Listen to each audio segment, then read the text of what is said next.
Hello friends, MEC 106 का important question एक और है। प्रत्यक्ष कर। किसी कर को उस स्थिति में प्रत्यक्ष कहा जाता है जब प्रभाव और भार दोनों एक ही इकाई पर पड़ते हैं। परोक्ष अथवा अप्रत्यक्ष कर की स्थिति में प्रभाव और भार अलग अलग इकाई पर पड़ते हैं। दूसरे शब्दों में, जब किसी इकाई पर कर लगाया जाता है तो वह जिसकी आय एवं क्षेम में कर की वजह से कमी आती है, अन्य इकाइयों के से सार्थक अंतर हेतु आधार बन जाता है, तो वह जिसकी आय एवं अन्य इकाइयों के सार्थक अंतर हेतु आधार बन जाता है। कर भार स्थानांतरण की साध्यता करारोपित इकाई की मांग एवं आपूर्ति की लोच पर निर्भर करती है। कर भार किस पे निर्भर करती है? इकाई की मांग एवं आपूर्ति की लोच पर निर्भर करती है। वास्तव में यह प्रत्यक्ष एवं अप्रत्यक्ष भेद अनेक स्थितियों में अस्पष्ट ही होता है, क्योंकि कर भार और आपतन निश्चित रूप से जानना मुश्किल होता है। प्रत्यक्ष करों में अधिकांशतः आय एवं पूंजी कर आते हैं, जिनको आगे परिवारों, फर्मों एवं संपत्ति पर अध्यारोपित करों के में बांटा जाता है। परोक्ष कर पर मुख्यतः क्रय विक्रय पर लागू होते हैं। प्रत्यक्ष कर किस में आते हैं? प्रत्यक्ष कर में आय कर आते हैं। आय कर को प्रत्यक्ष कर कहा जाता है और पूंजी कर को प्रत्यक्ष कर कहा जाता है। और इनको आगे परिवारों, फर्मों और संपत्ति आदि पर जो अध्यारोपित किया जाता है उसे कहा जाता है परोक्ष कर, मतलब अप्रत्यक्ष कर। ठीक है। और परोक्ष कर मुख्यतः किस पे लागू होता है? क्रय विक्रय, जो हम लोग खरीद बिक्री करते हैं उसी पे लागू होता है। ठीक है। फिर है प्रगामी, समानुपातिक और प्रतिगामी कराधान। किसी कर को प्रगामी या प्रगतिशील कहा जाता है यदि कर की दर करदाता की आय में वृद्धि के साथ बढ़ती हो।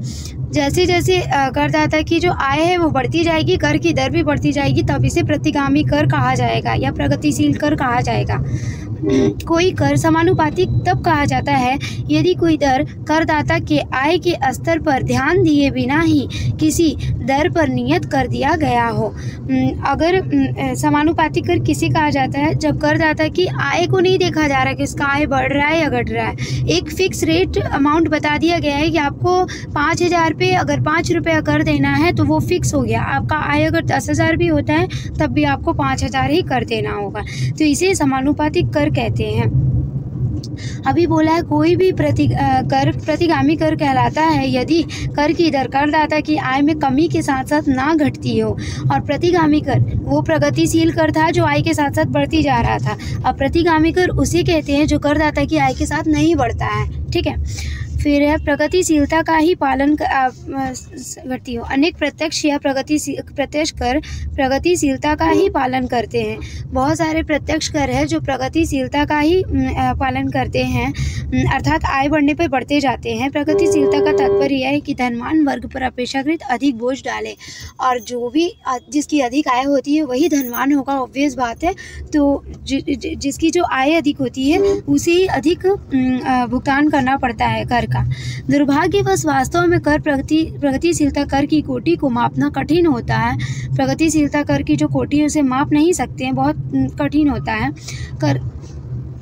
प्रगतिशीलता इस अर्थ में समय संबंध भी होती है कि कोई कर वास्तविक आधार पर लगाए जाते हैं समय प्रतिगामी हो सकता है, परंतु वह अपना समय के साथ जीवन काल तक बढ़ाए जाने की स्थिति में प्रगतिशील भी हो सकता है। जैसे अमेरिका में सामाजिक सुरक्षा कर बेशक वेतनभोगी अल्पावधि मकर स्वरूप अपने वेतन की बड़ी राशि चुकाते हैं, किंतु सेनावृत्ति के बाद वह अपने जीवन भर लाभ प्राप्त करते हैं, जिससे उन्हें त्याग की पूर्ति हो जाती है।